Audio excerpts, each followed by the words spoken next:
ధర్మరాజులోనూ ఎన్ని బలాలు ఉన్నాయో అన్ని బలహీనతలు ఉన్నాయి. చివరి వరకు ఎలర్ట్ అంటారు చూడండి, ఇంగ్లీష్ భాషలో చాలా జాగ్రత్తగా ఉన్నాడు చివరి వరకు.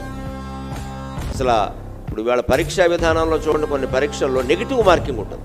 నెగిటివ్ మార్కింగ్ అంటే నువ్వు ప్రశ్నలకు జవాబు చెబితే 1 మార్క్ వేస్తే, ఏ ప్రశ్నకైనా తప్పు జవాబు చెప్తే 1/4 కట్ చేస్తాను. ఈ నెగిటివ్ మార్కింగ్ ఉన్న చోట నెగ్గడం చాలా కష్టం. ఆ నెగిటివ్ మార్కింగ్లో కూడా నెగ్గినటువంటి ఏకైక ప్రజ్ఞాశాలి ధర్మరాజు. నెగిటివ్ మార్కింగ్ సంజపర్వంలో నెగిటివ్ మార్కింగ్ సన్నివేశం వచ్చింది, అజ్ఞాతవాసంలో వచ్చింది నెగిటివ్ మార్కింగ్ సన్నివేశం.